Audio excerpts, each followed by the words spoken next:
Hello les amis, bonjour, bonsoir, comment ça va? Dis-moi tout. J'espère que tu te sens bien. Je suis ravie de te retrouver aujourd'hui dans un nouvel épisode du Cheminement, notre podcast qui s'adresse aux personnes qui souffrent de maladies inflammatoires, mais qui donne de l'espoir d'avoir une vie saine. Touloulouloute. Bon, mon jingle est nul, mais c'est pas grave. J'ai pas de jingle et bon, c'est pas grave, on s'en fout. C'est pas le plus important. Aujourd'hui, j'ai envie de partager avec toi un nouvel épisode sur quelque chose que tu as déjà entendu parler, qui va te paraître peut-être un peu barbant, mais pour moi est très importante. Pas parce que je suis naturopathe, mais parce que je sais ce que c'est.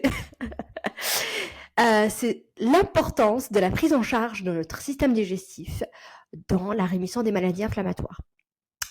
Et pour ça, on va travailler ensemble sur le microbiote. Non, on va pas travailler. Tu vas juste écouter ce que je vais te raconter pour que je puisse te faire changer d'avis sur le rôle de notre système digestif dans la rémission.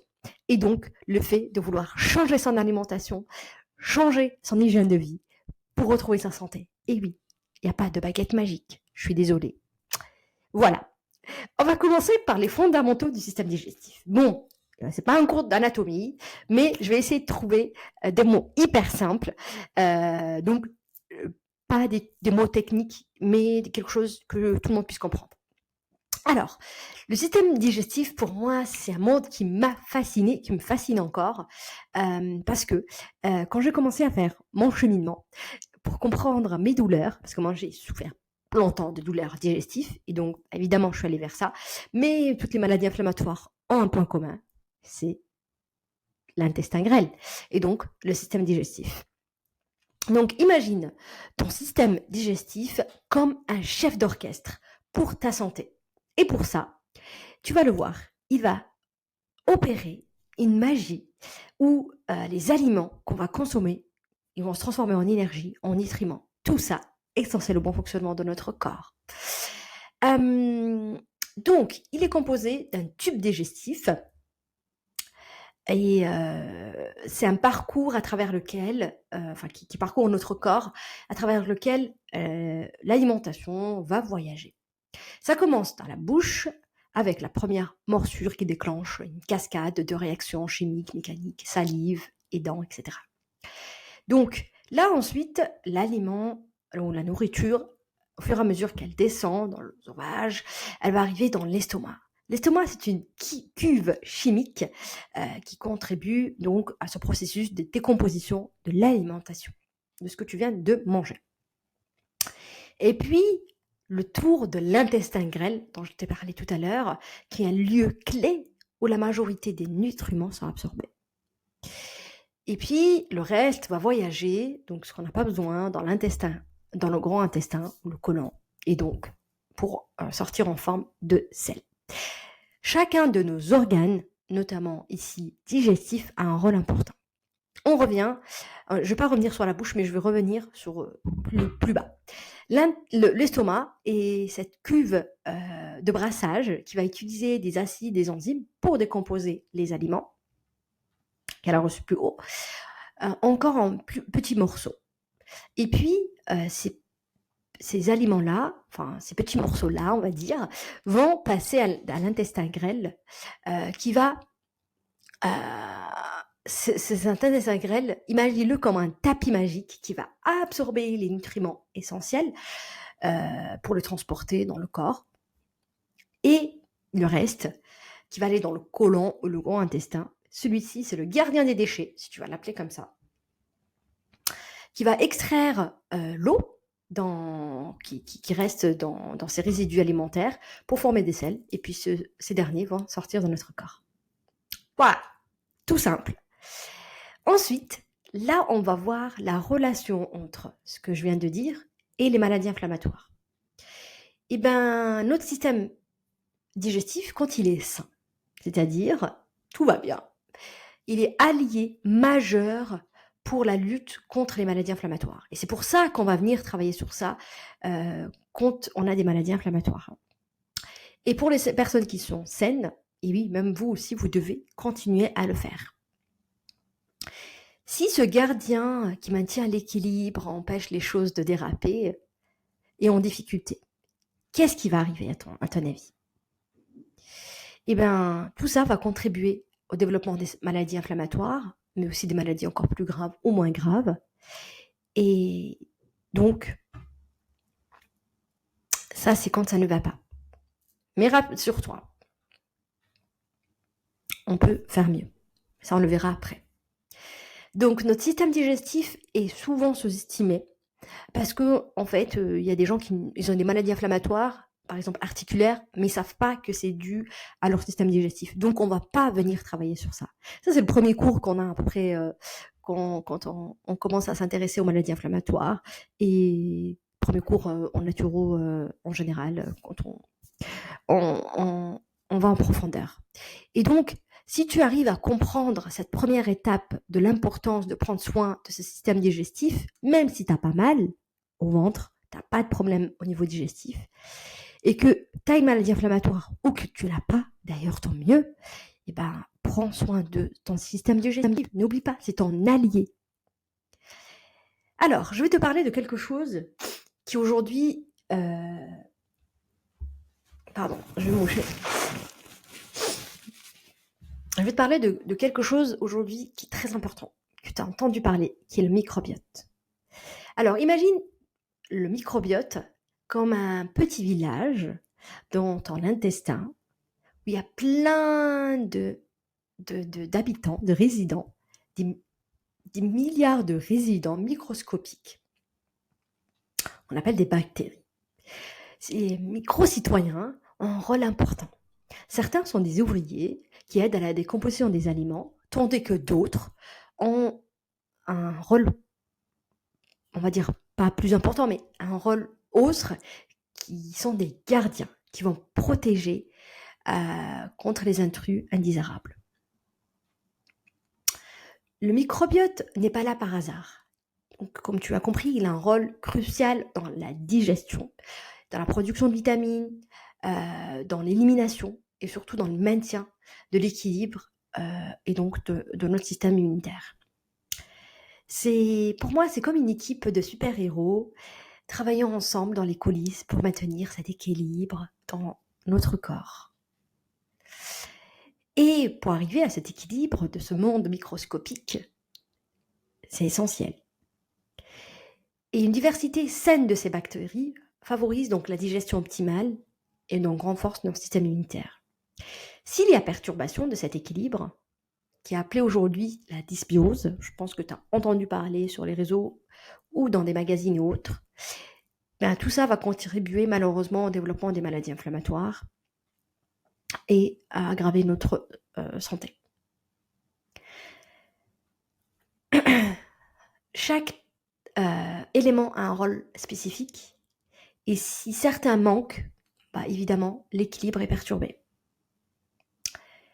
On doit venir soutenir ce système, petit système interne donc de notre microbiote via l'alimentation. Donc, on revient sur l'alimentation riche en fibres, en probiotiques, saine, etc., pour aider ces petits résidents à se nourrir et à faire leur job. Pense comme un jardinier qui va travailler et pour ça, il a besoin d'un bon terrain. Sinon, le jardin ne fleurit pas.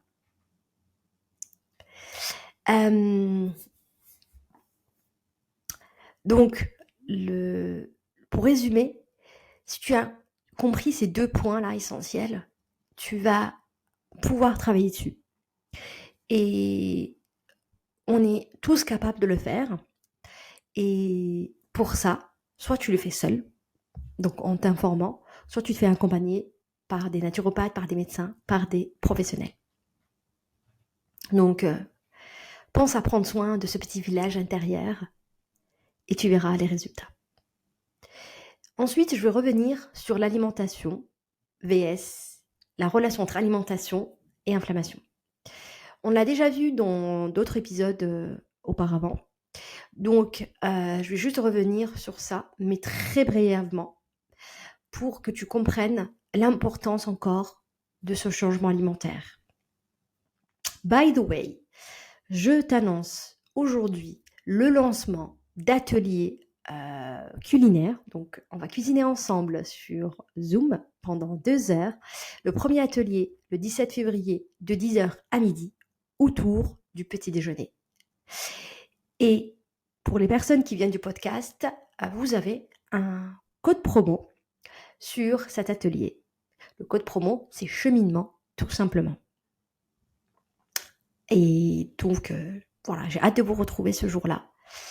Venez avec vos questions et autres. On va parler de cette problématique d'alimentation et surtout d'alimentation anti-inflammatoire.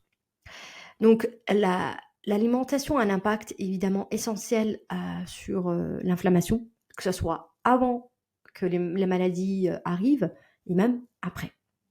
Donc, je ne vais pas revenir sur les bases de l'alimentation anti-inflammatoire et tout, mais pour résumer, rappelle-toi que ce que tu mets dans ton corps, soit va venir empirer ce feu-là, donc allumer les flammes, soit venir l'éteindre. Donc, tu as 2 choix, soit des aliments anti-inflammatoires, soit des aliments pro-inflammatoires. Donc, le choix est très rapide.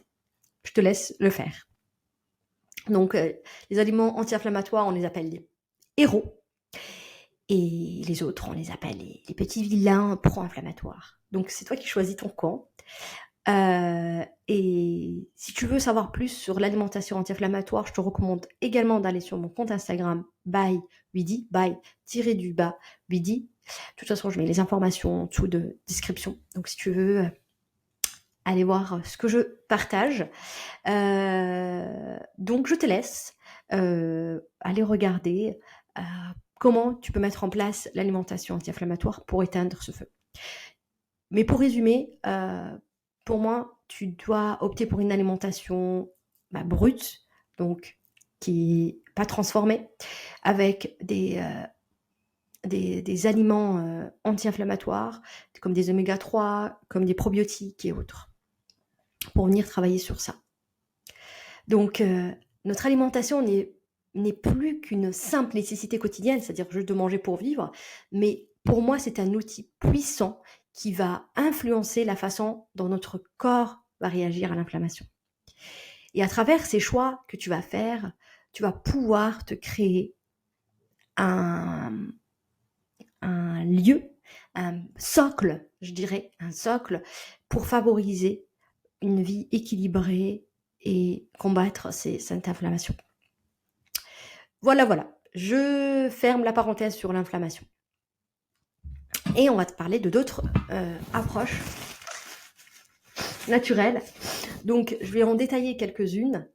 Tout d'abord, les changements des habitudes. On a parlé d'alimentation, mais on va parler de d'autres habitudes dans ton hygiène de vie qui, pour moi, sont essentielles dans l'équilibre de notre système digestif et donc dans notre inflammation. Il y a le sport. Trouver l'équilibre entre le sport et le repos. Vous savez que l'activité physique régulière est très importante dans notre hygiène de vie. Donc, ce que tu restes à faire, c'est de trouver cet équilibre entre l'activité physique régulière, qui est un poids d'un côté. Imagine une balance, en fait. Tu as l'activité physique régulière et tu as le repos. Donc, c'est à toi de voir à quel moment tu as besoin de l'une ou de l'autre. Et peut-être que tu as besoin d'un équilibre. Je te laisse analyser cette image.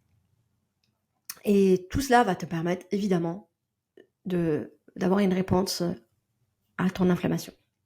Il y a aussi une autre, là c'est la balance de l'activité physique et le repos, un autre point hyper important qui est le sommeil.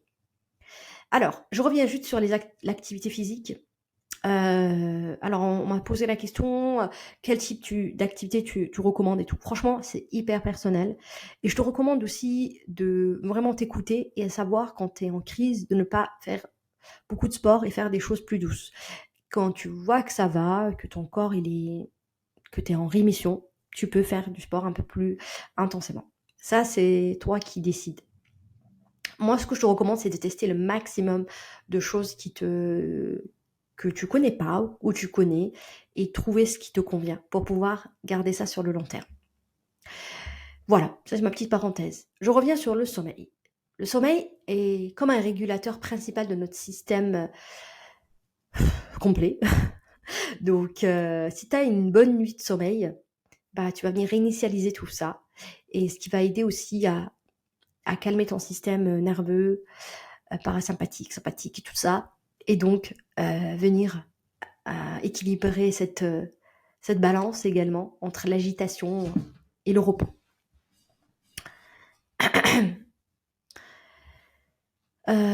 Donc, un conseil, crée-toi des petites routines du soir. Je sais que ça peut être difficile de les faire tout le temps, mais voilà.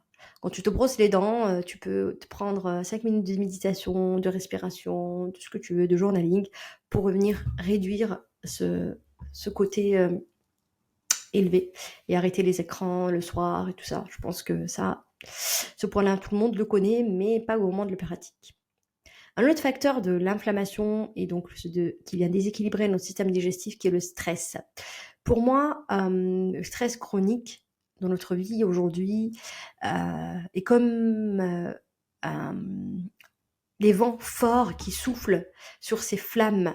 Donc, il y a énormément de techniques de gestion de stress, comme la méditation, la respiration, le sport, la thérapie, etc., etc. Tu les utilises comme un bouclier protecteur et ne pas attendre que ça va pas pour les mettre en place. Ça, c'est des choses pareilles, des routines qu'on peut créer pour éviter d'arriver à un stress chronique. Il y a aussi l'équilibre émotionnel, mais je reviendrai après en détail sur ça. Voilà, trouver cet équilibre émotionnel qui est important pour notre équilibre physique, et aussi maintenir notre homéostasie, c'est-à-dire cette vie, quoi. Il y a un point sur lequel je pense qu'on peut quand même travailler dessus. C'est tout ce qui est toxines environnementales. Donc, on va parler de pollution, on va parler de perturbateurs endocriniens, etc., etc., de tout ce qui est pesticides, engrais, blablabla, tout ça là. Je sais que c'est compliqué. Aujourd'hui, il y a aussi les fréquences radio comme les Wi-Fi, comme plein de choses, de téléphone, etc., etc. Je sais que c'est dur, mais c'est possible. Je te donne un exemple sur lequel tu peux travailler. De changer par exemple tes produits ménagers, cosmétiques. Voilà, ça c'est possible. Mais voilà, le problème c'est que ces perturbateurs, on les trouve de partout et que franchement, moi je vais pas te mentir, il y a certaines choses, je sais qu'il y a des perturbateurs endocriniens et que j'accepte parce que je n'ai pas le choix. Mais quand je peux, je vais opter par exemple, par du coton bio qui n'est pas traité, notamment pour tout ce qui est sous-vêtements, par des cosmétiques ou des produits ménagers qui n'en ont pas, soit fait maison, soit de certaines marques assez clean. Donc voilà. Il faut juste être conscient que tout ce qui nous entoure peut être toxique et peut aussi amplifier nos problématiques de santé. Donc, toutes ces habitudes de vie, pour moi, sont des architectes dans notre bien-être. Et l'équilibre entre activité physique, repos, stress, un sommeil de qualité et tout ça permet en fait d'avoir des fondations pour une vie épanouie, je dirais, mais plus pour une vie vers une rémission. C'est l'objectif en fait de toute personne qui souffre de maladies inflammatoires. Voilà, donc c'est des petits ajustements. Je sais que là, ça paraît beaucoup. Oh là là, vous allez me dire, mais quoi, il faut changer tout ça et tout. Non, oui, mais tu prends le temps qu'il te faut pour le faire. Donc, sois indulgent avec toi, essaie de faire de ton maximum et que des fois, même si on a envie de faire de son mieux, on n'arrive pas. Je vais revenir sur les émotions. Je vous ai dit que j'allais revenir sur ce point-là. parce que c'est quelque chose qui me parle beaucoup. J'ai fait un épisode sur la santé mentale et en fait, vous savez qu'on dit que notre ventre, c'est notre second cerveau et que la gestion des émotions. Donc déjà, pour vous informer, j'ai décidé de ne plus mettre le mot gestion des émotions. Je déteste ce mot-là pour ce thème-là. Parce que en fait, on ne gère rien du tout. Les émotions, on les accepte, on les vit comme elles viennent, et puis on voit ce qu'on fait avec. Déjà, c'est un premier pas vers la gestion ou vers le mieux vivre, quoi. Donc, on va accepter ces émotions. Et c'est le mot que j'ai retenu aujourd'hui d'une conversation que j'ai eue avec des copines sur ça, l'acceptation de ce qui nous vient et de ces émotions-là. Et je vais vous mettre un parallèle avec ce que je vais dire après, ça va vous parler. Donc, ces émotions sont des vagues dans un océan. Certaines émotions peuvent être des vagues apaisantes et d'autres plus tumultueuses, plus difficiles à vivre. Et donc, prendre conscience de ces émotions, les accepter, nous permet de naviguer avec sagesse à travers cet océan émotionnel.